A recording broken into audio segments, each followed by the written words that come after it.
I'm going to discuss in this video recent economic data releases that are causing up and down gyrations in the stock market. I discussed the quick movement down in stocks in a earlier video that I will link in the more section below. That downturn occurred in early August 2024.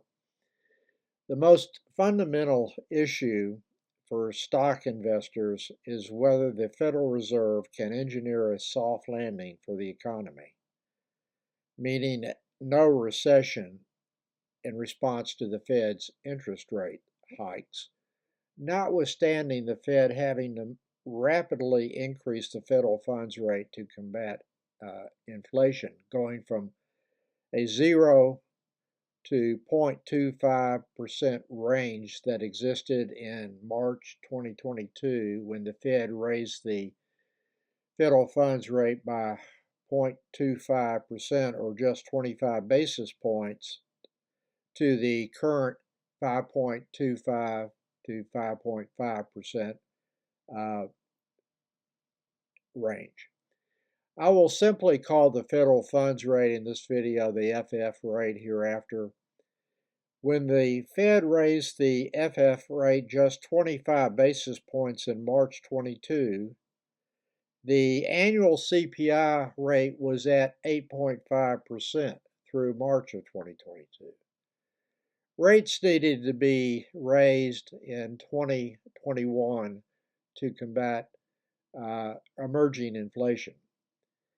Waiting until March 2022 was a major policy error by the Fed that allowed inflation to reach problematic levels, as did its extremely excessive money creation, totally unnecessary for use in the economy, that resulted mostly from another expansionist monetary policy known as quantitative easing, where the Fed created money to buy Treasury and mortgage-backed securities that ultimately sent its balance sheet to over $7 trillion.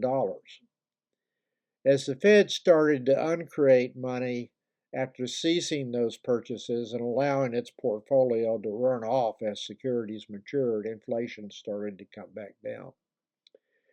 As I discussed in a recent video, the downturn in the stock market earlier this month was primarily related to the July jobs report that had a number of unfavorable trends, including a rise in the unemployment rate to 4.3%, a much slower than expected increase in new jobs, a 0.1 hour decline in the average work week, a jump in the U6 number to 7.8% from 7.4% in June, and a slowdown in wage growth continuing.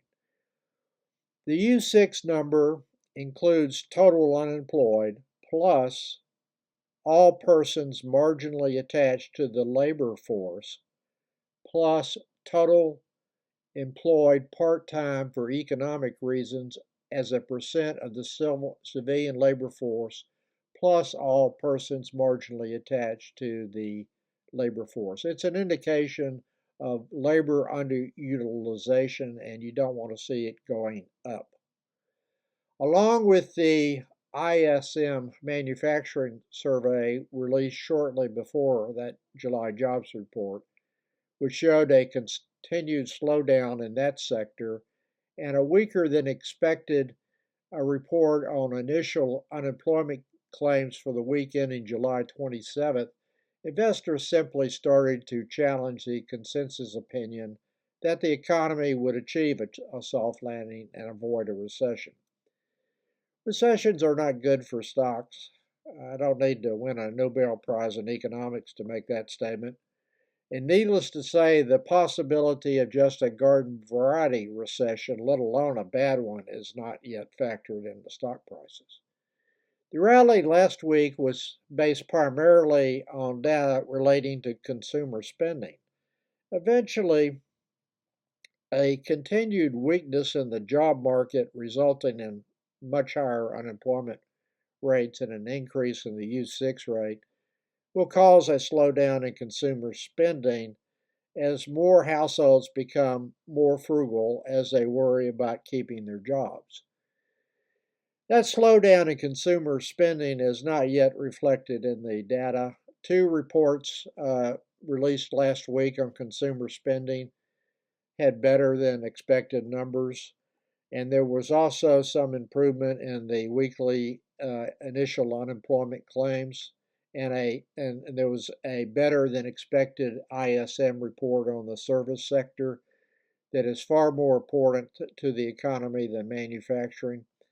And all of those factors contributed to a stock market rally in for the week ending August 16, 2024. The retail reports were the quarterly report from Walmart. Quarterly revenue increased by 5%, and Walmart raised its revenue forecast for the year to an increase of 3.75% to 4.75%. Another report released by the Census Bureau estimated that total retail sales increased by 1% in July versus the expectation of 0.3%. 10 of the 13 categories uh, that were rising included grocery stores at plus 1%, general merchandise stores at 0.5%, and building materials at 0.9%.